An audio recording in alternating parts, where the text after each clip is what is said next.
لله نحمده ونستعينه ونستغفره ونؤمن به ونتوكل عليه ونعوذ بالله من شرور انفسنا ومن سيئات اعمالنا من يهده الله فلا مضل له ومن يضلله فلا هادي له ونشهد ان لا اله الا الله وحده لا شريك له ونشهد ان سيدنا ونبينا ومولانا محمدا عبده ورسوله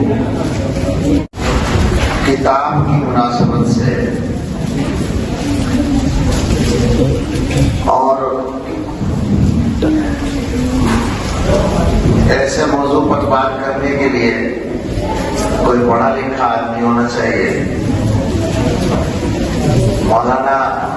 حضرت مولانا ثقافت حسین صاحب نے مجھے حکم فرمایا تو اصل اشکال یہی تھا کہ اس موضوع پر بات کرنے کی کوئی خاص اہلیت اپنے اندر نہیں پاتا. سفر کی اس کا بھی مسئلہ تنقید کا. پھر انہوں نے بتایا کہ مفتی رفاقت حسین صاحب کو دعوت دی جائے گی تو پھر مجھے یہ آسان لگا کہ چلو ایک پڑھا لکھا آدمی آ جائے گا تو میرا کام بھی چل جائے گا, نبھ جائے گا. میں کتاب کی مناسبت سے اور ایسے موضوع پر بات کرنے کے لیے کوئی پڑھا لکھا آدمی ہونا چاہیے. حضرت مولانا ثقافت حسین صاحب نے مجھے حکم فرمایا تو اصل اشکال یہی تھا کہ اس موضوع پر بات کرنے کی کوئی خاص اہلیت اپنے اندر نہیں پاتا. سفر کی اس کا بھی مسئلہ تنقید کا. پھر انہوں نے بتایا کہ مفتی رفاقت حسین صاحب کو دعوت دی جائے گی تو پھر مجھے یہ آسان لگا کہ چلو ایک پڑھا لکھا آدمی آ جائے گا تو میرا کام بھی چل جائے گا, نبھ جائے گا. میں مذاق نہیں کر رہا ہوں یا تعریف کروانے کے لیے بھی نہیں کہہ رہا ہوں, بالکل سچ کہتا ہوں. ان حضرات نے محبت کا اظہار کیا ہے دونوں نے, اور یہ دونوں چونکہ بہت باصلاحیت علماء ہیں ان کو بات کہنے کا پوری قوت کے ساتھ بات کہنے کا ڈھنگ بھی آتا ہے. دونوں نے عجیب مؤثر انداز میں مردے میں جان ڈالنے کی کوشش کی ہے. مولانا رفاقت صاحب نے حضرت الاستاذ رحمۃ اللہ علیہ کا ذکر کیا ہے.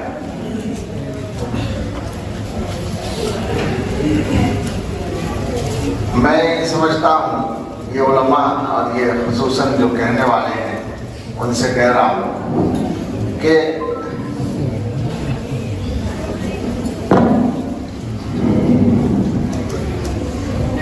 ہمیں ہماری تمام تر ظاہری شکل صورت یا ظاہری بھاگ دوڑ کے باوجود اگر ان حضرات کے کمپاسنگ بھی شمار کر لیا جائے اردو محاورے کے اعتبار سے, یا یہ مان لیا جائے کہ ہمیں ان سے کوئی نسبت حاصل ہے تو بس ہمارا کام بنانے کے لیے اتنا ہی بہت ہے, اس سے زیادہ کی گنجائش نہیں ہے.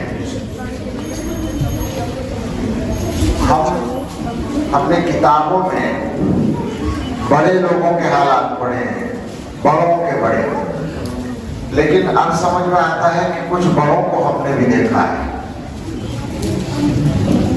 اور شاید مولانا رفاقت کو تو زیادہ یاد ہوگا, حضرت مولانا ریاست علی صاحب رحمۃ اللہ علیہ کو ان کے ہی ادارے میں جامعہ اسلامیہ جامع مسجد ابروہہ میں دعوت دی گئی تھی اور وہاں کئی باتیں پیش آئی تھی, جس میں سے ایک تو یہ تھی کہ یہ رفاقت صاحب جو ہیں یہ مقرر بھی اعلیٰ درجے کے ہیں اور انشاء پرداز بھی.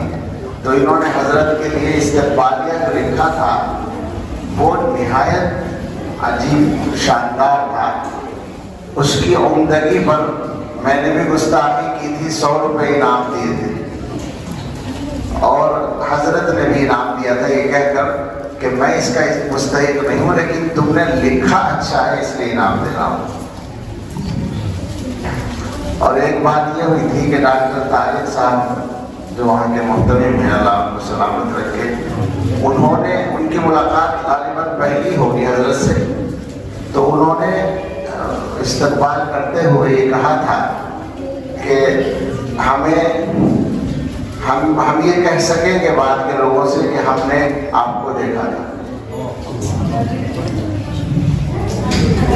اور ان سب کے ساتھ جو اصل بات ہم لوگوں کے گویا سبق حاصل کرنے کی ہے، وہ ان کو شاید اتنی مستحضر ہوگی یا نہیں، چونکہ میں ساتھ میں تھا۔ جب گاڑی سے اترے تو جامع مسجد کے دروازے کے باہر اترے اور وہیں سے دونوں طرف علماء کھڑے ہوئے تھے، دو لائنوں میں دائیں بائیں استقبال کے لیے۔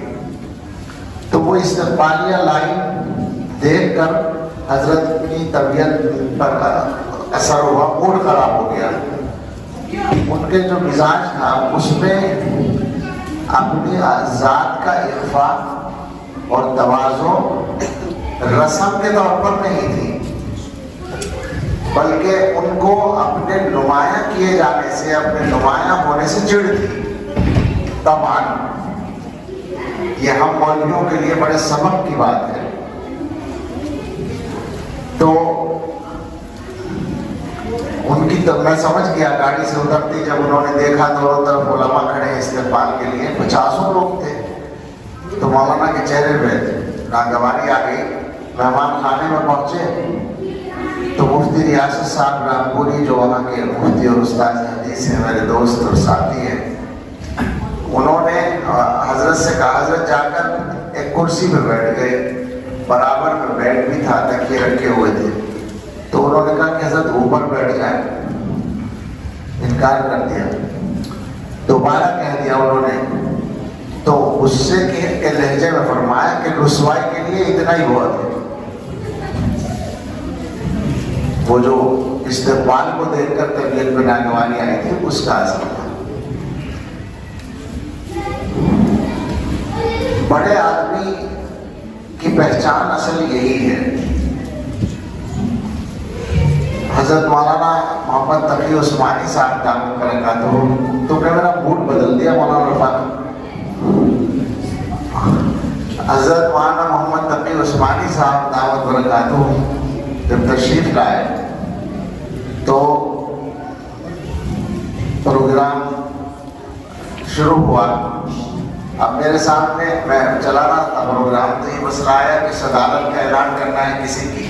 حضرت محترم صاحب رحمۃ اللہ علیہ اس وقت کمزور تھے، وہ نہیں آ سکے تھے مسجد میں، پروگرام میں لیٹے ہوئے تھے کمرے میں، وہی ملاقات ہوئی تھی۔ میں نے حضرت کے کمرے میں فون کیا کہ صدارت کا کس کے نام کا اعلان کرنا ہے، مولانا تقی عثمانی صاحب کو تقریر کرنی ہے۔ تو حضرت محترم صاحب رحمۃ اللہ علیہ کی طرف سے حکم ملا کہ حضرت مولانا ریاست علی صاحب کے نام کا اعلان کر دو۔ اچھا، مولانا کا جو مزاج میں بتا رہا ہوں اس کا ایک حصہ یہ بھی تھا کہ صدارت کبھی کرنا پسند نہیں کرتے تھے۔ اگر کسی جلسے میں ان کو صدارت کے لیے دعوت دی جائے تو صفائی سے کہتے تھے کہ دیکھ لو، اگر بلانا ہے تو صدارت نہ رکھو، اگر صدارت رکھو گے تو میں آپ کا نہیں۔ یہ شرط ہوتی تھی۔ اس لیے اس مزاج کو میں جانتا تھا، تو میں نے ان سے نہیں بتایا کہ محترم صاحب نے یہ فرمایا ہے، بس میں نے اعلان کر دیا۔ جب اعلان کر دیا تو مبتلا ہو ہی گئے۔ لیکن ایک چیز اور سامنے آئی اس وقت میں، یہ کیا کہنا چاہیے اس کو، تواضع العلماء بعضهم من بعض، کہ میں نے محسوس کیا کہ لوگ دیکھ رہے ہیں اسٹیج کی طرف کچھ ہو رہا ہے، تو میں نے مڑ کر دیکھا تو ہو یہ رہا تھا کہ میں نے اعلان کرنے سے پہلے حضرت مولانا تقی عثمانی صاحب دامت برکاتہ بیچ میں بیٹھے تھے، مرکزی جگہ پر۔ ظاہر ہے وہ مہمان تھے، بڑے آدمی ہیں، تو ان کو بیچ میں بٹھایا گیا تھا۔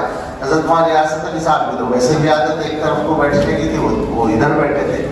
لیکن جیسے ہی میں نے اعلان کیا کہ اس مجلس کی صدارت حضرت مولانا ریاست علی صاحب فرمائیں گے، تو حضرت حضرت مولانا تقی عثمانی صاحب اٹھ گئے اپنی جگہ سے اور ان کو زبردستی بٹھایا کہ آپ صدر ہیں، آپ یہاں بیٹھیں۔ عجیب بات ہے، یہ سیکھنے کی چیزیں ہوتی ہیں، یہ محسوس کرنے کی چیزیں ہوتی ہیں، یہ اخذ کرنے کی ہوتی ہیں، نوٹ کرنے کی ہوتی ہیں۔ وہ جو حدیث میں کہا گیا ہے من تواضع للہ رفعہ اللہ، میں نے دیکھا ہے کہ مولانا رحمۃ اللہ علیہ مولانا یاسر علی صاحب، ان کی بات چل رہی اس لیے میں ان کی بات کر رہا ہوں، ایسا نہیں ہے کہ انہی کی بات کرتا ہوں۔ تواضع اتنی تھی اور سادگی تو جنہوں نے دیکھا ہے وہ جانتے ہیں، کرتا بھی ان کا معمولی سا ہوتا تھا اور ہفتے میں 2 ہی بار کپڑے بدلتے تھے، سادہ سے کپڑے ہوتے تھے۔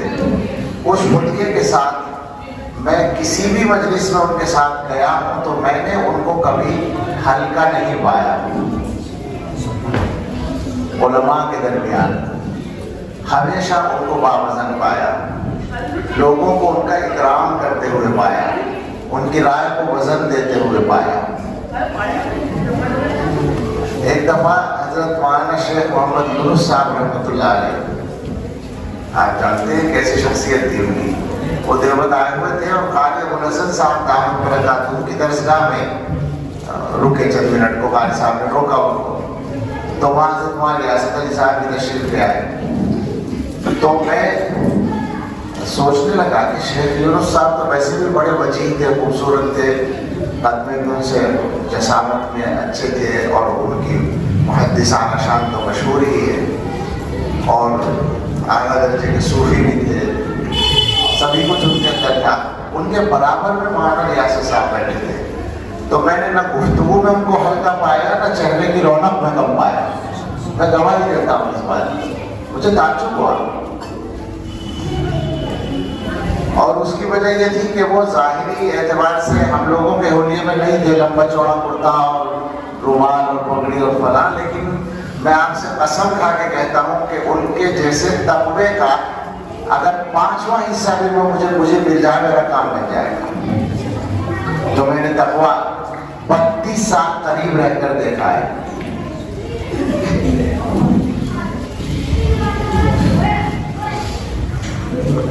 تو بہرحال یہ تمہارا فاطر کے کھاتے میں گیا جو کچھ اب تک بولا ہے یاد۔ حضرت مولانا ذکاوت حسین صاحب نے بتایا کہ یہاں مکتب بھی چل رہا ہے جس کے بچوں کی کچھ کارگزاری آپ حضرات کے سامنے آئی ہوگی، اور بچوں کو انعام بھی دیا گیا، اور لائبریری کا افتتاح ہوا، لائبریری کھولی گئی ہے۔ لائبریری کی جو بات ہے ہماری یعنی مسلمانوں کی ضرورت کی بہت ساری چیزیں ہیں جو کرنے کو باقی ہیں، یا یوں کہہ لیجیے کہ چھوٹی ہوئی ہیں۔ کرنے کو باقی کا مطلب تو یہ ہوگا کہ اب تک نہیں ہوئی، ایسا نہیں ہے۔ ہماری تاریخ میں بہت سارے کام ہیں جو اچھے ہو چکے ہیں اور ہم نے چھوڑ رکھے ہیں، ان میں سے یہ پڑھنے لکھنے کا کام بھی ہے، یہ لائبریریوں کا کام بھی ہے۔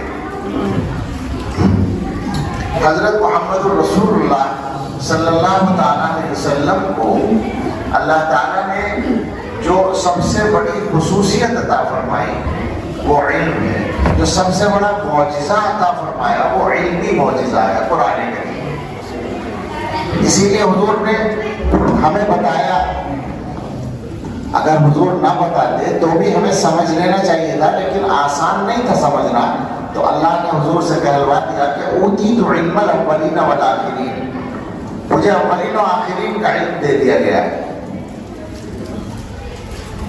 اسی لیے کہا فارسی میں شاعر نے کہ یتیمہ کے ناکر دا قرآن درست، کتب خانہ چند ملت گشست، لینا ہے شاید یہ تھا۔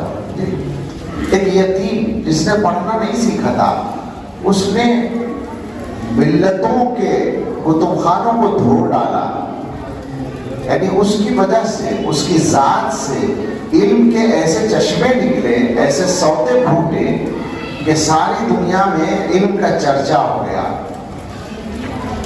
یہ بات ہمارے زمانے میں کچھ عجیب سمجھی جائے گی، اس لیے کہ اس زمانے میں ہم مسلمانوں کا شمار کم پڑھنے والوں میں ہے۔ ویسے یہ بات بیچ میں مختصراً کہہ دیں کہ جتنے بدنام ہیں اتنا کم نہیں پڑھتے ہیں۔ یہ بھی ایک چیز ہے کہ ہمارے زمانے میں چونکہ ہم کمزوری کی حالت میں چل رہے ہیں، اور بے شک زوال اس درجے کا ہے جو شاید کبھی نہیں رہا، بالکل ٹھیک ہے، ہمیں اپنے آپ کو ٹھیک کرنے کے لیے، اپنی اصلاح کے لیے اس بات کو بھرپور طریقے پر محسوس کرنا چاہیے کہ ہم بہت نیچے پہنچے ہوئے ہیں، لیکن کچھ چیزیں ایسی ہیں کہ جو ہمارے بھائیوں کے پروپیگنڈے کا بھی نتیجہ ہے۔ مسلمانوں کے بارے میں جہالت کی بات جیسے عام طور پر کہی جاتی ہے کہ مسلمان کم پڑھے لکھے ہیں، دنیا کی دوسری قومیں زیادہ پڑھی لکھی ہیں، تو یہ بھی جس درجے میں مسلمانوں کو پڑھا لکھا ہونا چاہیے ویسے بے شک نہیں ہے، مگر جیسا تاثر دیا جا رہا ہے ویسے بھی نہیں ہے۔ ایسے ہی یہ بات بھی ہے، یہ میں ویسے ہی کہہ رہا ہوں کہ مقرروں کو کچھ، میں تو مقرر ہی نہیں ہوں، باتیں کر رہا ہوں، یہ میں نے پڑھا ہے کہیں باقاعدہ فیصد کے ساتھ، اس وقت بھول رہا ہوں وہ دیر بیٹے، یہ اس میں یہ لکھا تھا کسی کتاب میں کہ مسلمانوں میں جو پڑھنے کا تناسب ہے وہ اتنا کم نہیں ہے جتنا دنیا میں لوگ سمجھ رہے ہیں۔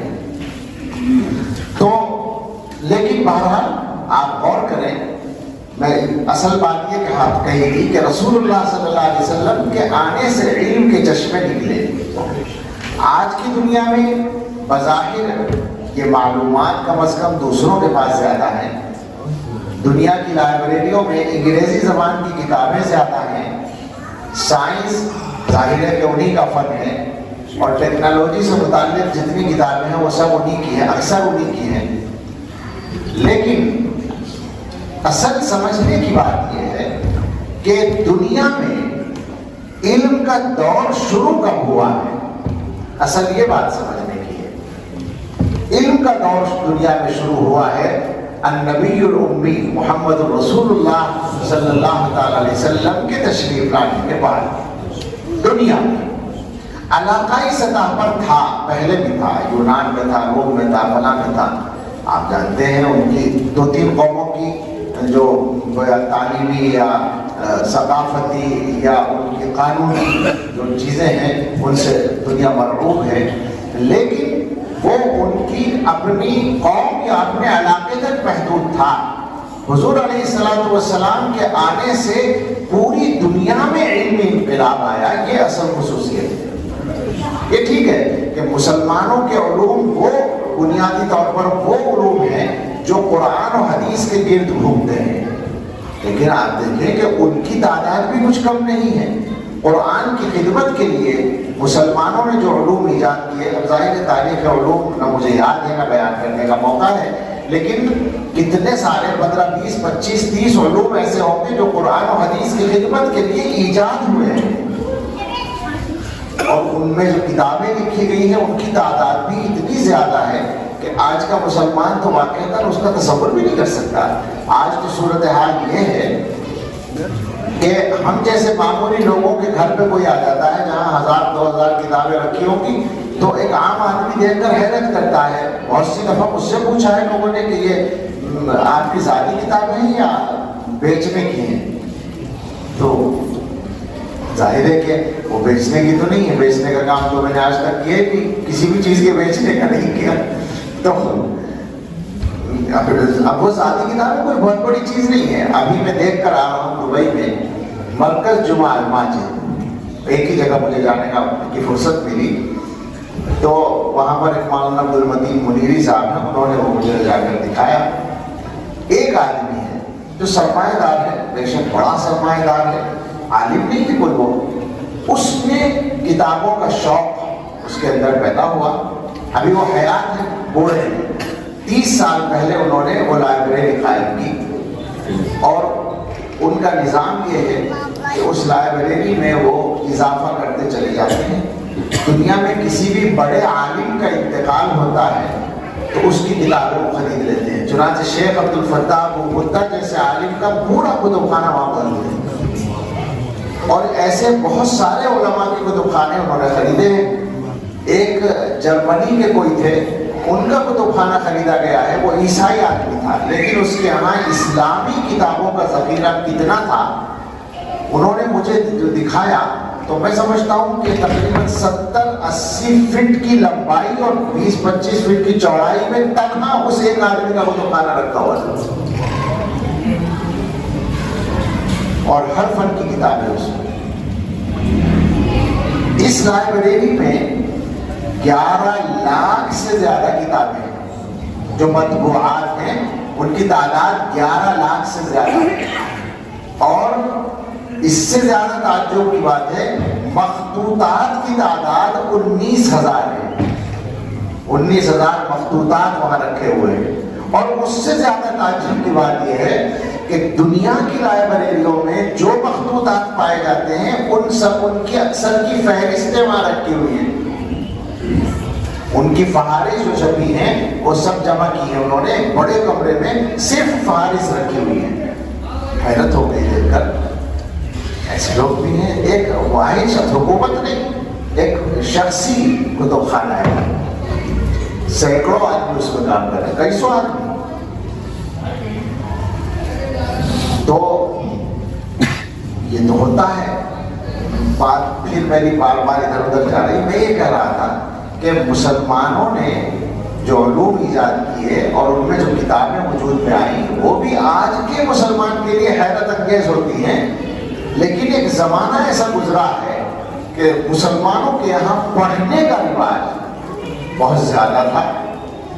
آپ محدثین کے حالات میں جو پڑھتے ہیں کہ فلاں محدث نے سبق پڑھایا تو ان کے سبق میں 40,000 دواتیں شمار کی گئیں۔ یہ شیخ الحدیث بیٹھے ان سے پوچھے، کئی جگہ کے نام لے کے بتا دیں گے۔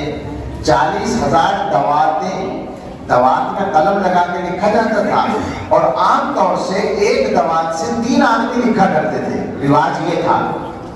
تو اگر 40,000 دواتیں ہیں تو 4 × 12 1,20,000 آدمی گویا وہاں پڑھ رہے تھے۔ پڑھ رہے کا مطلب واعظ نہیں سن رہے تھے، پوری ذمہ داری کے ساتھ حدیث کا سبق پڑھ رہے تھے۔ اس زمانے میں پڑھنے کا طریقہ یہ ہوتا تھا کہ محدث بیٹھ کر زور سے حدیث بیان کرتے تھے، ایک لفظ یا ایک جملہ بولتے تھے، اتنا مجمع تو براہ راست سن لے گا، لیکن آگے والوں کو آواز پہنچانے کے لیے ایک آدمی کھڑا ہو کر زور سے بولتا تھا، اس سے تھوڑے فاصلے پر اگلا آدمی کھڑا ہو کر بولتا تھا، کھڑا ہوا رہتا تھا پہلے سے، وہ بولتا تھا۔ اس طرح سے وہ مستملی کہلاتے تھے، اس گویا املا کو آگے بڑھانے والے۔ تو اس طریقے سے ایک ایک سبق میں 40,000 دواتیں یا 1,20,000 آدمی، یہ ایک محدث کیا نہیں ہوا ہے، بہت واقعات ہیں اس طرح کے۔ یہ شوق علم تھا مسلمانوں کا۔ آپ نے پڑھا ہوگا کہ بغداد میں جب تاتاریوں نے بغداد کو تباہ کیا تھا تو انہوں نے دریائے دجلہ کے کنارے پر جو کتب خانے تھے ان کو دریا برد کر دیا تھا، اور بعض حضرات نے لکھا ہے کہ کتابوں کا پل بنایا تھا دریا میں۔ آپ سمجھیں کہ کتابوں کا پل بنانے کے لیے کتنی کتابیں چاہیے، کتنے لاکھ کتابیں رہی ہوگی۔ کہتے ہیں 800 کتب خانے تھے وہاں اس زمانے میں، جب ساری کتابیں ہاتھ سے لکھی جاتی تھی۔ ایک محدث نے بیان کیا ہے، بغداد ہی کے رہنے والے، کہ میں نے 800 اساتذہ سے علم حدیث پڑھا، لیکن مجھے پل پار کرنے کی ضرورت پیش نہیں آئی، یعنی دریائے دجلہ سے ادھر جانے کی ضرورت پیش نہیں آئی، صرف بغداد ہی میں مجھے 800 محدث گویا مل گئے، یعنی 800 ایسے علماء جو حدیث کا درس دینے کی اہلیت رکھتے تھے۔ یہ موضوع جو ہے اس پر آپ جتنا چاہیں تلاش کر لیں اور مواد دیکھ لیں۔ پڑھنے کا مزاج اور پھر کتابیں پڑھنے کا، اس کے سلسلے میں 2-3 باتیں اس کتاب سے سنانا چاہتا ہوں۔ بہت دن پہلے میں نے یہ ڈاؤن لوڈ کی تھی، ایک چھوٹی سی کتاب ہے 32 صفحے کی، القراءة الکنز المفقود فی حیاتنا، یہ ایک رسالہ ہے۔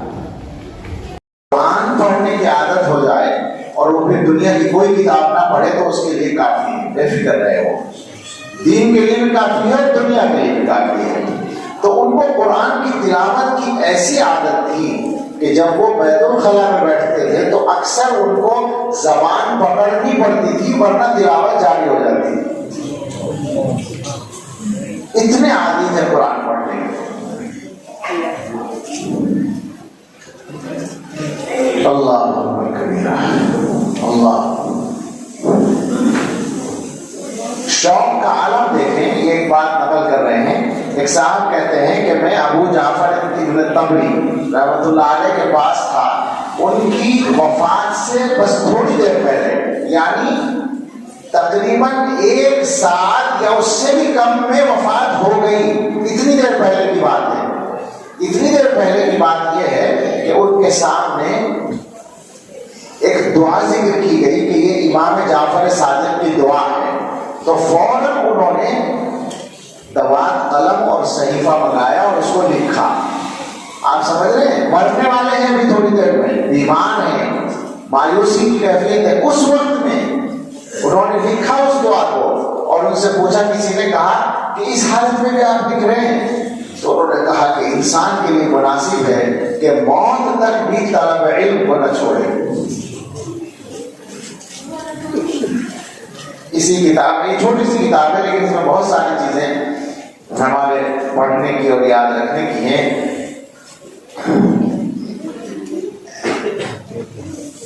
پڑھنے کے سلسلے میں انہوں نے یہ بھی کہا ہے کہ پڑھنے کا جو کام ہے وہ گہوارے سے اور قبر تک کا ہے، مستقل پڑھنا ہے۔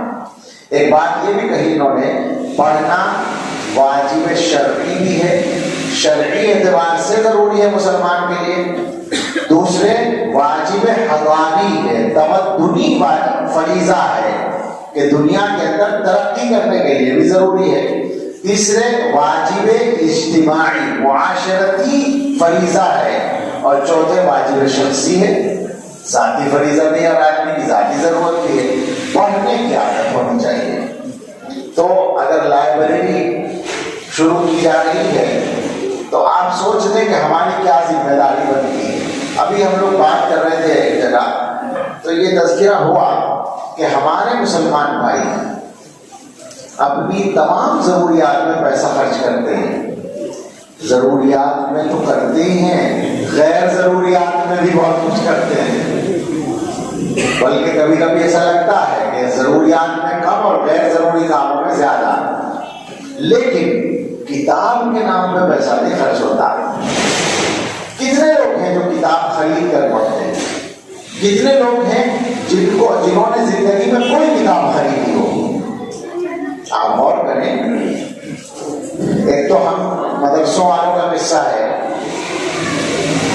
صحیح بات جو ہے وہ یہ ہے کہ ہم لوگوں کا پڑھنا بھی عموماً مجبوری کا پڑھنا ہے، صاف بات ہے، اگر غلط ہو تو معافی چاہتا ہوں، لیکن معافی کی ضرورت پڑے گی نہیں۔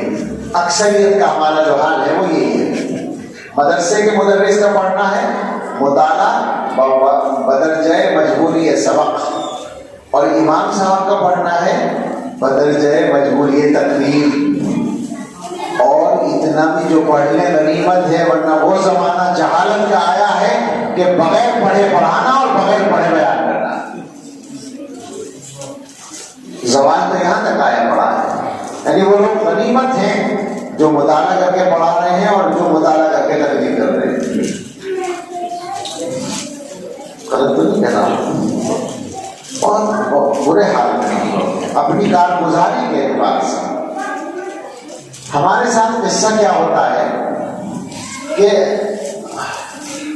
پتہ نہیں، میں موضوع سے ادھر ادھر نہ چلے جاؤں، لیکن کوئی بات نہیں، کوئی کام کی بات ہو تو ٹھیک ہے۔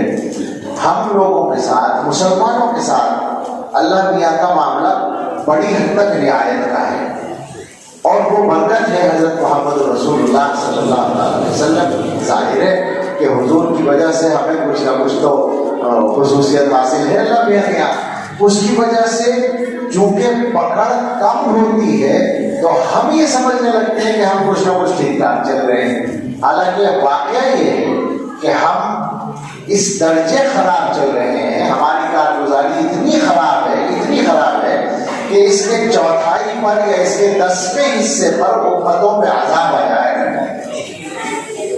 ہٹا دیا جاتا تھا کثرت سے، میدان سے ہٹا دیا جاتا تھا کہ اب تم اس زمین کے سینے پر رہنے کے لائق نہیں ہو۔ لیکن یہ اللہ تعالیٰ کی حکمت ہے اور اللہ تعالیٰ کی مشیت ہے، اللہ کی مرضی ہے کہ اس امت کو قیامت تک باقی رکھنا ہے، اس لیے وہ کام نہیں ہو رہا ہے۔ تو اس سے اس غلط فہمی میں مبتلا نہیں ہونا چاہیے کہ ہم کچھ کر رہے ہیں یا کرنے والے کام ہم کر رہے ہیں۔ تو ایک بات تو یہ ہو گئی جو لائبریری کی مناسبت سے کہ ہم مسلمانوں کے لیے پڑھنا کتنا ضروری ہے۔ آپ سوچیں ایک بات کہ ایک آدمی کو کوئی کام کرنا ہے تو اس کا جاننا تو ضروری ہوگا نا کہ وہ کام کس طرح ہوگا۔ ایک آدمی روزگار حاصل کرنا چاہتا ہے تو وہ اس کے لیے پڑھتا ہے۔ کتنا پڑھتا ہے؟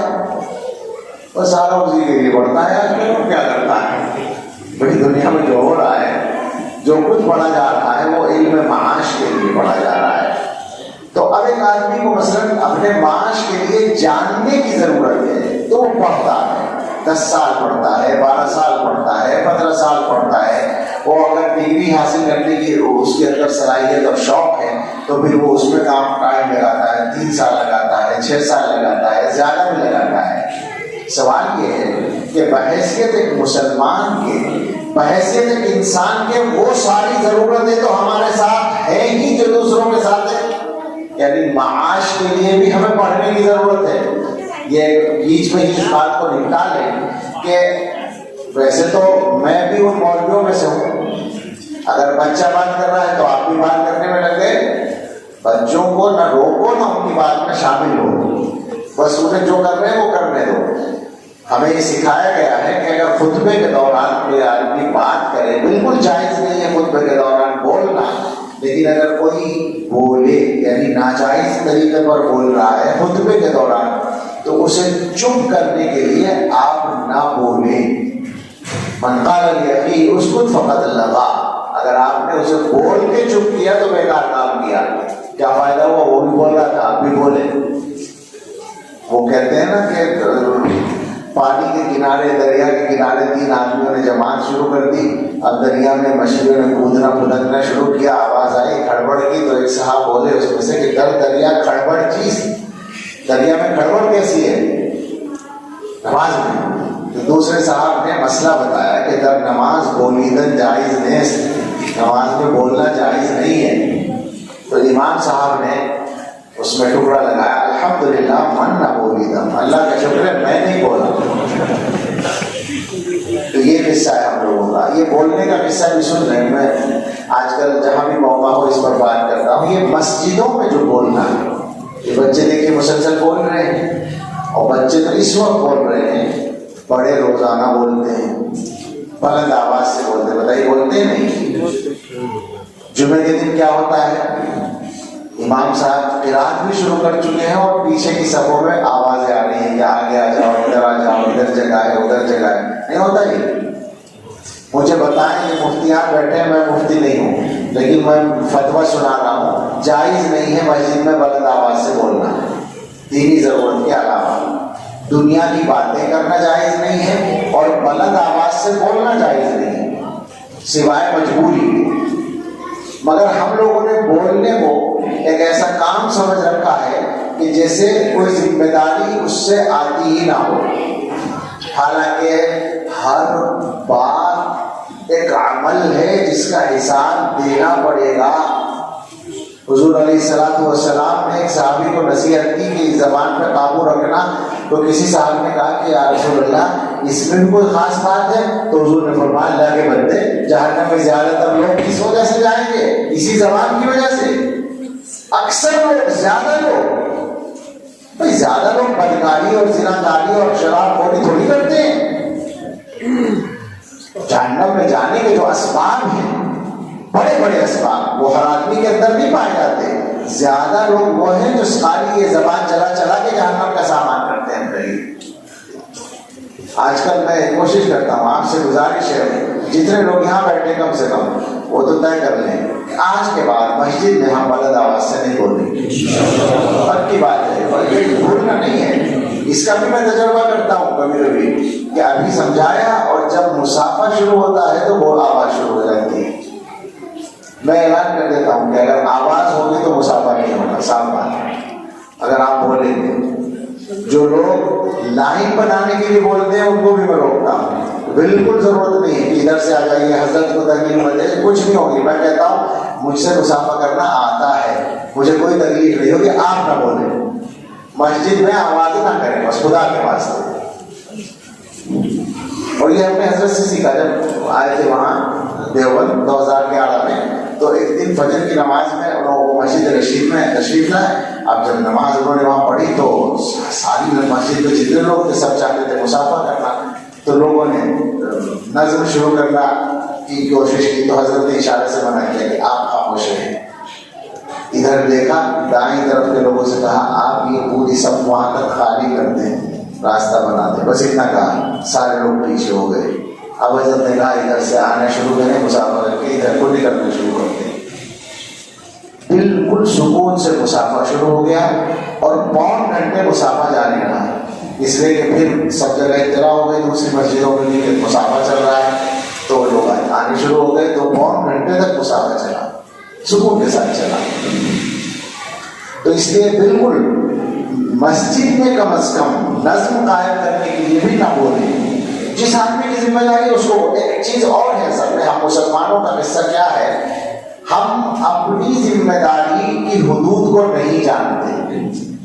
میرا دائرہ کہاں تک ہے، دوسروں کی بات میں اور دوسروں کی ذمہ داری میں دخل دینے کا مزاج ایسا ہے، میں تو سچ کہتا ہوں بہت الجھن ہوتی ہے۔ اگر لوگوں کو ڈانٹنے اور غصہ کرنے کی اجازت ہوتی تو ان باتوں میں پٹائی بھی کر دیا کرتا، اتنی الجھن ہوتی ہے۔ تیرا مطلب کیا ہے، تیری ذمہ داری ہے کیا؟ مائک خراب ہوا، بتائیے جب مائک خراب ہوتا ہے تو کیا ہوتا ہے، وہ بھی بول رہے ہیں، وہ بھی بول رہے ہیں، وہ بھی بول رہے ہیں، وہ بھی بول رہے ہیں، مشورے بھی دے رہے ہیں، ایسا کر لو ویسا کر لو۔ تم سے کس نے پوچھا ہے، بیٹھے رہو خاموش، تمہارا کام تھوڑی ہے، جس کا کام ہے وہ کرے گا۔ لیکن مزاج وہی بنا ہوا ہے، کیونکہ ہم لوگ تربیت نہ اپنی کرتے ہیں، اپنے بچوں کی کرتے ہیں۔ یہ بچے جو باتیں کرتے ہیں نا، میں لوگوں سے کہتا ہوں انہیں کچھ نہ کہو، ان کی کوئی غلطی نہیں ہے، کیونکہ تم نے ان کو نہیں بتایا کہ مسجد میں خاموش رہتے ہیں، اور ان کو خاموشی سکھانے کی جگہ مسجد نہیں ہے، وہ گھر ہے۔ گھر میں بتایا جائے گا کہ مسجد میں خاموش رہنا ہے، یہاں تھوڑی بتایا جائے گا۔ لیکن گھر میں کیسے بتائیں گے؟ گھر میں کسے فرصت ہے بچوں کی تربیت کرنے کی؟ بچوں کی تربیت کے سلسلے میں ہم لوگ جتنے غافل ہیں، تو بس اللہ بھی ہمارے بچوں کو ٹھیک کچھ نہ کچھ بنا دیتے ہیں، ورنہ ہم لوگوں کا حال تو بہت خراب ہے۔ کوئی مطلب ہی نہیں ہے کہ بچے کو کچھ بنانا بھی ہے اور ٹھیک بھی چلانا ہے، صرف ان کاموں میں جو ہماری سمجھ میں آتے ہیں، دنیا کی ضرورت کے، ان میں ہم سوچتے ہیں کہ بچے کی تربیت کریں۔ خیر یہ بہت سارے موضوع چھڑ جاتے ہیں بیچ میں، پتہ نہیں میں کیا عرض کر رہا تھا، مقرر کام کریں کہ میں یہ عرض کر رہا تھا، میں بھی کچھ عرض کر دوں، واقعی بھول گیا۔ علم معاش کی بات ہے، سیکھتا ہے آدمی، جب کوئی کام کرنا ہوتا ہے تو اسے سیکھنا پڑتا ہے۔ تو ہم مسلمانوں کو روزی روٹی کے لیے بھی سیکھنا ہے، وہ بھی ایک ذمہ داری ہے۔ میں یہ کہہ رہا تھا کہ میں ان مولویوں میں سے ہوں جو دھڑلے سے کہتے ہیں، اب بھی کہتا ہوں کہ روزی روٹی کے لیے پڑھنا ضروری نہیں ہے۔ بڑے بڑے جاہل دنیا میں روٹی کھا رہے ہیں، البتہ باعزت روزی کے لیے پڑھنا ضروری ہے، ٹھیک ہے نا؟ تو پڑھنا ہے، معاش کے لیے بھی پڑھنا ہے، مگر ہمارے حصے میں ایک ذمہ داری اور ہے، اور وہ ہے آخرت کے لیے پڑھنا۔ پڑھنا کیوں پڑے گا کہ ہمیں یہ جاننا ضروری ہے کہ ہمارے اللہ کی مرضی ہم سے کیا ہے، اللہ تعالیٰ ہم سے کیا چاہتے ہیں، اللہ کے رسول صلی اللہ تعالیٰ علیہ وسلم نے ہمیں کیا نمونہ دیا ہے۔ اب بتائیے کہ یہ نمونہ سیکھنے کے لیے اور اللہ کی ہدایت کو جاننے کے لیے پڑھنا پڑے گا یا نہیں پڑے گا؟ بغیر پڑھے کیسے سیکھ جائیں گے؟ تو یہ ہے اصل معاملہ کہ ہماری ذمہ داری 2 چیزوں میں پڑھنے کی ہے، معاش کے لیے بھی پڑھنا ہے، آخرت کے لیے بھی پڑھنا ہے، یا یوں کہ دنیا کے لیے بھی پڑھنا ہے اور دین کے لیے بھی پڑھنا ہے۔ تو لائبریری آپ کے یہاں قائم ہوئی، مجھے تفصیلات ذہن میں نہیں ہے کیا تفصیل ہے، لیکن آپ سے میں ایک اپیل کرتا ہوں، مجھ سے کی کوئی بات اس سلسلے کی نہیں ہوئی کہ آپ اس لائبریری کو بڑے سے بڑا بنانے کے لیے محنت کریں، ٹھیک ہے؟ اپنی طرف سے اس کا جو کیا کہیں گے سرمایہ ہے اس کو بڑھائیں، مفتی صاحب سے بات کر کے اس میں اپنی طرف سے کتابیں رکھنا شروع کریں، ان کو پیسے دیں اور ان سے کہیں کہ کتابیں لا کر رکھیں۔ صدقہ جاریہ کی بہت شاندار شکل ہے، مگر زکوٰۃ نہ دیں اس میں اللہ کے واسطے۔ ہاں یہ ذہن میں رہے، زکوٰۃ نہیں، آپ کی جیب سے پیسے دیجیے، بھائی روٹی سالن کے لیے بھی تو خرچ کرتے ہیں، اس کے لیے بھی خرچ کیجیے۔ اگر مہینے میں آپ میں سے ہر آدمی ہر مہینے میں 100-200 روپے دے دے، کیا مشکل ہے لائبریری کے لیے؟ اگر پوری مسجد کے لوگوں نے اس طرح دینا شروع کر کے ہر مہینے 20-30 ہزار روپے آسانی کے ساتھ ہو جائیں گے۔ میں بغیر حساب لگائے بول رہا ہوں، مجھے نہیں پتا کتنے ہوں گے، لیکن لائبریری آسانی سے بڑھتی چلی جائے گی۔ تو آپ اس کے لیے بھی محنت کریں اور اپنے بچوں کا مزاج بنائیں۔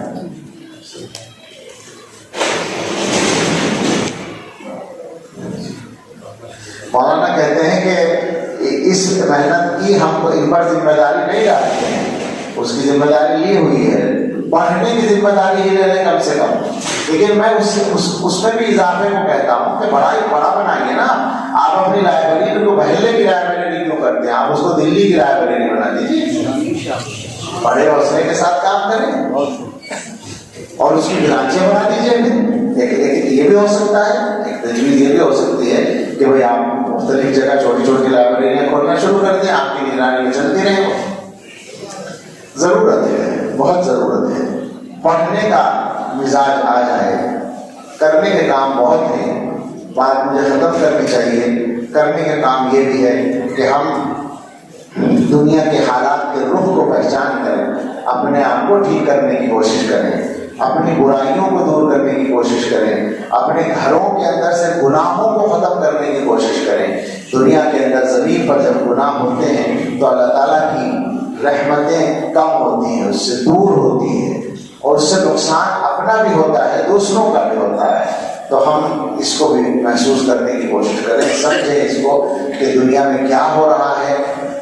واقعہ یہ ہے کہ شدید ترین قسم کے خطرے، حقیقی خطرے دروازے پر کھڑے ہیں۔ آپ کو معلوم ہے جان، مال، عزت، آبرو، گھر بار، اعلی اولاد، کاروبار، ہر چیز خطرے میں نظر آ رہی ہے، سب کو معلوم ہے۔ لیکن ہم یہ سوچتے ہیں کہ اس خطرے کو دور کرنے کے لیے ہمارے قائدین کوئی فیصلہ کریں گے تو کریں گے، تو ٹھیک ہے، ان کی ذمہ داری ہے اپنی جگہ، اور قائدین کو اپنی ذمہ داری جس طرح پوری کرنی چاہیے اس طرح پوری کرنے کی فکر ہو، اللہ کرے۔ لیکن کچھ کرنے کے کام ہمارے بھی تو ہوں گے نا۔ سوچنے کی بات ہے کہ قیادت بھی تو ہمارے اندر سے نکل کر جاتی ہے۔ ہم جیسے ناہنجاروں کو ابوبکر و عمر جیسے قائد نہیں ملیں گے، سوچنے کی بات ہے۔ اچھا پھر جو کچھ قائد ہیں بھی تو ہمارے اندر ان کے ساتھ بھی چلنے کی صلاحیت نہیں ہے، یا ان کی باتوں کو سمجھنے کی بھی صلاحیت نہیں ہے۔ ہم میں سے تو ہر آدمی قائد بننا چاہتا ہے، ہم میں سے ہر آدمی لیڈر بننے کی کوشش کرتا ہے۔ یعنی یہ مصیبت ہے، مسلمانوں کی اجتماعی مصیبت ہے یہ کہ ہر کوئی بھی آدمی اپنی حدود کو نہیں پہچانتا، وہ نہیں جانتا کہ میری حد کیا ہے، میں اگر یہ کام کرنے کے لائق ہوں تو اس سے آگے میری حد نہیں ہے، اس کے بعد مجھے فلاں پہ اعتماد کرنے کی ضرورت ہے۔ لیکن ایسا نہیں ہو رہا ہے، بہت کچھ ہے، یہ باتیں تو لمبی ہو جائیں گی۔ بس یہی ہے کہ ہم اپنے گھروں میں، اپنی زندگیوں میں غور و فکر کر کے برائیوں کو دور کرنے کی کوشش کریں، گناہوں سے بچنے کی کوشش کریں، زبان کی احتیاط کریں، اور خاص طور سے مال کی احتیاط کریں۔ حرام یہ منتشر باتیں کچھ ہو گئی، اور یہ واقعہ ہے کہ تیاری نہیں تھی، میرے اوپر بھی وہی بات صادق آ رہی تھی کہ بغیر تیاری کے بات کر لیتے ہیں کبھی کبھی بہت سے لوگ، تو میں بھی اس میں شامل ہوا اس وقت۔ اللہ کرے کہ وہاں بابا صاحب نے اور وہاں ذکاوت صاحب نے جو مفید باتیں نہیں، اگر میری بات میں بھی کوئی بات اچھی آ گئی ہو تو اللہ تعالیٰ سمجھنے کی اور عمل کرنے کی توفیق دے، اور جو یہ کار خیر شروع ہوا ہے لائبریری کا، اس کو اللہ تعالیٰ اور زیادہ وسعت و ترقی دے، اور ہر جگہ کے مسلمانوں کو اس کی فکر کرنے کی توفیق دے۔ مکتب جو چل رہے ہیں ان کو بھی بہت مضبوطی سے چلانے کی ضرورت ہے۔ اب ویسے تو صحیح بات یہ ہے کہ 10 سال ہو گئے، میں ذاتی طور پر جانتا ہوں، مجھے یاد ہے مجھے بات کہ میں کہتا آیا ہوں اب کہتے ہوئے ڈرتا ہوں، پہلے کہتا رہا ہوں کہ مدرسے اللہ تعالیٰ کی جتنی بڑی نعمت ہے اس کا اندازہ ہی کرنا مشکل ہے ہمارے لیے. تعلیم کی جو آزادی ہمیں حاصل ہے اس کا اندازہ کرنا مشکل ہے، لیکن اب صورتحال ایسی ہو گئی ہے کہ وہ آزادی خطرے میں ہے.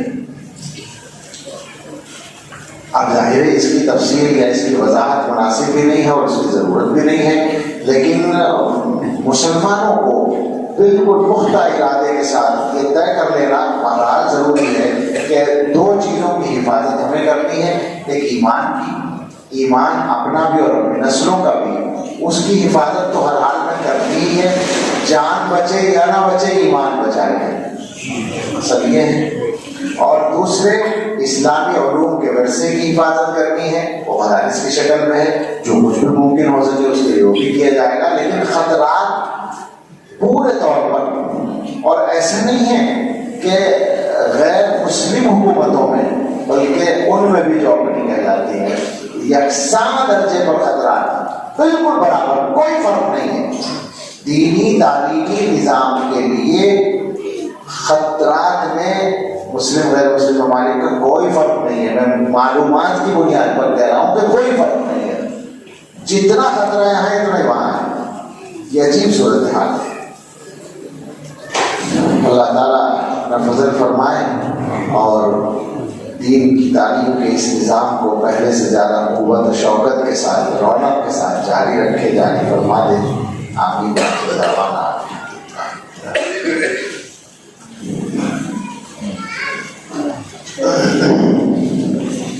الحمد للہ رب العالمین والصلاة والسلام علی سیدنا محمد وآلہ واصحابہ اجمعین.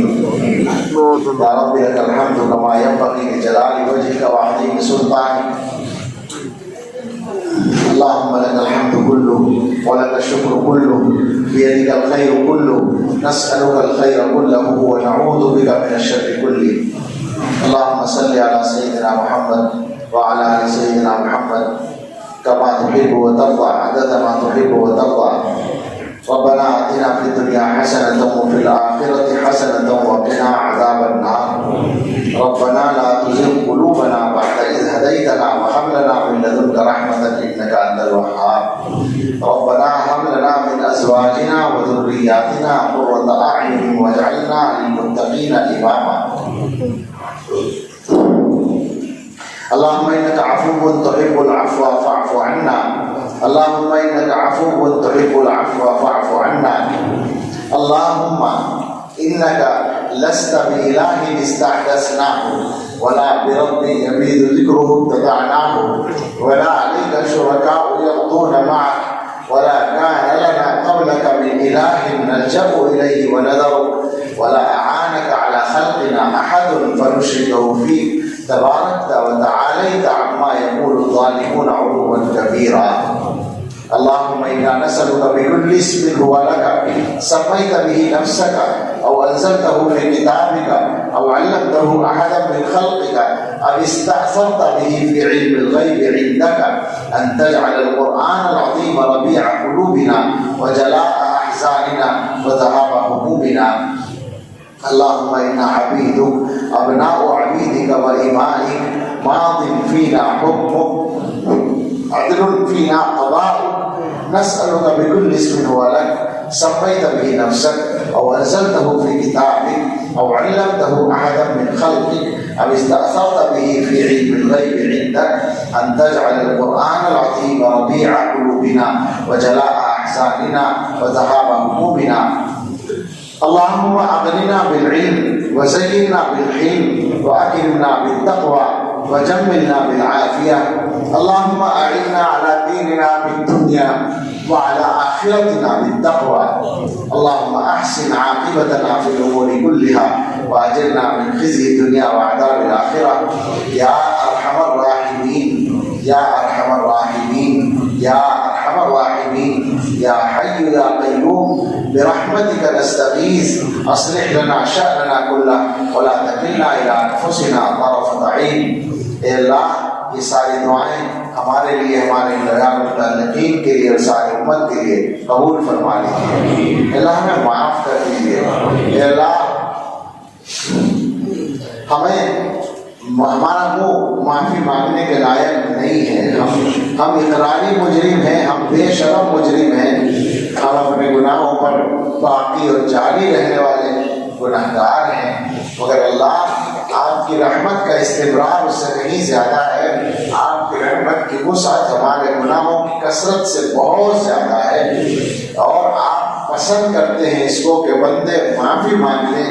آپ کے محبوب صلی اللہ علیہ وسلم کے اس سلسلے میں جو امیدیں دلا رکھی ہیں وہ بہت بڑی ہیں. اللہ ان کی وجہ سے ہمت ہوتی ہے آپ سے بار بار یہ کہنے کی کہ اللہ ہمیں معاف کر دیجیے. اللہ معافی کے لائق نہیں ہے پھر بھی معاف کر دیجیے. اللہ آپ کو اپنے بندوں کو معاف کرنا پسند ہے, یہ بات ہمیں معلوم ہے, اور ہمیں یہ بھی معلوم ہے کہ آپ اگر معاف نہیں کریں گے تو ہمارا بیڑا غرق ہو جائے گا, آپ کا کوئی فائدہ نہیں ہوگا. آپ معاف کر دیں گے ہمارا کام بن جائے گا اور ہم کا کچھ خرچ نہیں ہوگا. اللہ معاف کر دیجیے, اللہ معاف کر دیجیے. اللہ سچی توبہ عطا فرما دیجیے. اللہ ہمیں اچھا مسلمان بنا دیجیے, اچھا انسان بنا دیجیے. اللہ ہمارے کام بنا دیجیے. اللہ ہمارے کام بگڑے پڑے ہیں, کاموں کو سدھار دیجیے. اللہ دین اور دنیا کے سب کام غلط راستے پر جا رہے ہیں, اللہ فضل سے صحیح راستے پر کر دیجیے. اللہ ہمیں ہمارے متعلقین میں, رشتہ داروں میں, امت میں جو بیمار ہیں اللہ ان کو شفا کامل عطا فرما دیجیے. جو مقروض ہیں ان کے قرض ادا کرا دیجیے. جو بے گھر ہیں انہیں آرام دے گھر دے دیجیے. جو بے روزگار ہیں انہیں بابر کا حلال روزگار دے دیجیے. جو بے اولاد ہیں انہیں نیک صالح اولاد دے دیجیے. جو مقدموں میں الجھے ہوئے ان سے بری کر دیجیے. جن کے بچوں کی شادیاں رکی ہیں آسانی سے اچھے رشتے, اچھی شادیاں اور ان کے لیے ان کا نظم فرما دیجیے. جو بچیاں اپنے گھروں پہ پریشان ہیں ان کو سکون دے دیجیے. ہم سب کی اولادوں کے سلسلے میں ہماری اچھی تمنائیں پوری فرما دیجیے. اللہ ہمارے کام بنا دیجیے. اللہ اس امت کے اوپر اپنی خاص رحمت نازل فرما دیجیے. اللہ اپنی خاص رحمت کی نظر فرما دیجیے. اللہ یہاں جو کار خیر شروع ہو رہا ہے لائے بریلی کا کام ہے, اللہ اس میں اپنے فضل سے آسانی اور خیر و برکت اور قبولیت ڈال دیجیے. اللہ ہم سب کو اس علاقے کے سب لوگوں کو اس سے دلچسپی لینے کی توفیق عطا فرمائیے. اللہ مسلمانوں کو پڑھنے کی توفیق دے دیجیے, سمجھنے کی اور سیکھنے کی توفیق دے دیجیے, عمل کرنے کی توفیق دے دیجیے. وقت ضائع کرنے سے بچا لیجیے. اللہ لب کاموں میں لگ کے اپنا وقت بہت ضائع کر رکھا ہے. فضل سے اللہ ہمیں صحیح سمجھ عطا فرما دیجیے. اللہ دین کی صحیح سمجھ عطا فرما دیجیے. اللہ دین کی صحیح سمجھ سے ہی دنیا کے بھی کام سیدھے ہوتے ہیں. کہ اللہ مسلمانوں کو اللہ فضل سے دین کی فہم عطا فرما دیجیے, دنیا کی فہم عطا فرما دیجیے. سارے کام صحیح راستے پر گامزن فرما دیجیے. اللہ ہم میں سے جس کے والدین یا ہمارے بڑے اساتذہ مشائخ دنیا سے چلے گئے ہیں اللہ ان سب کی مغفرت فرما دیجیے. اور جن کے والدین حیات ہیں یا جو ہمارے اساتذہ مشائخ اکابر موجود ہیں اللہ ان کے عمروں میں صحت کے ساتھ برکت فرما دیجیے. اللہ یہ مجمع بیٹھا ہے مسجد کے اندر, اللہ اپنے فضل سے ان سب کے دلوں کی, ہم سب کے دلوں کی جائز تمنائیں پوری فرما دیجیے. ہمیں امن و عافیت عطا فرما دیجیے. اللہ اس ملک میں امن و امان قائم فرما دیجیے. اللہ اپنی نعمتوں کی قدر نصیب فرما دیجیے. اللہ ہدایت کے بعد گمراہی سے بچائے رکھیے. اللہ علم کے بعد جہالت کے کاموں سے بچائے رکھیے. اللہ عزت کے بعد ذلت سے بچائے رکھیے. اللہ نعمتیں ملنے کے بعد زوال نعمت سے بچائے رکھیے. اللہ اچھے حال کے بعد برے حال سے بچائے رکھیے. اللہ غنا کے بعد فقر سے بچائے رکھیے. اللہ صحت کے بعد بیماری سے بچائے رکھیے. اللہ جو نعمتیں آپ نے عطا فرمائی ہیں اللہ یقینی بات ہے کہ ہم ان کے حقدار نہیں تھے, آپ نے اپنے فضل سے عطا فرمائی ہے. اللہ ہم یہ سمجھتے ہیں کہ آپ کے فضل سے بہت بعید ہے یہ بات کہ آپ دینے کے بعد واپس اگرچہ ہم مستحق اسی کے ہیں مگر رب کریم آپ سے مانگتے ہیں, بھیک مانگتے ہیں کہ جو نعمتیں عطا کی ہیں ان کو ہمارے پاس باقی رہنے دیجیے اور ہم ان کے شکر کی توفیق دے دیجیے اور مزید نعمتوں سے ہمیں نواز دیجیے. ہمیں اپنے شکر گزار رحمتوں میں شامل فرما لیجیے۔ اے اللہ ہم سب کو، تمام علماء کو، اس امت کے تمام قائدین کو اے اللہ مستقبل کے سلسلے میں صحیح بصیرت عطا فرما دیجیے اور اس پہ عمل کرنا آسان فرما دیجیے۔ اے اللہ مانا زکا و صابرین رفقا کو جزائے خیر عطا فرمائیے، ان کے کاموں میں برکت فرمائیے۔ اللہ جتنے علماء، ائمہ، اساتذہ علماء ہیں اللہ ان سب کے بھی کاموں میں برکت فرمائیے، خدمات میں برکت فرمائیے۔ اللہ جو لوگ بھی یہاں موجود ہیں ہم سب کی، ہمارے غیر متعلقین کی عمر میں، زندگی میں، وقت میں، رزق میں اور دینی اور دنیاوی تمام کاموں میں، اعمال میں، نیتوں میں، ارادوں میں برکتیں عطا فرما دیجیے۔ اللہ ہر خیر کا سوال کرتے ہیں، ہر شر سے پناہ چاہتے ہیں، عطا فرما دیجیے۔ اللہ ہر آنے والے وقت کو گزرے وقت سے بہتر بنا دیجیے اور سب سے بہتر ہم سب کے آخری وقت کو بنا دیجیے۔ اللہم انا نسألک خیر المسألة وخیر الدعاء وخیر النجاح وخیر العمل وخیر الثواب وخیر الحیاة وخیر الممات إنك على كل شيء قدير۔ سبحان ربك رب العزة عما يصفون وسلام على المرسلين والحمد لله رب العالمين۔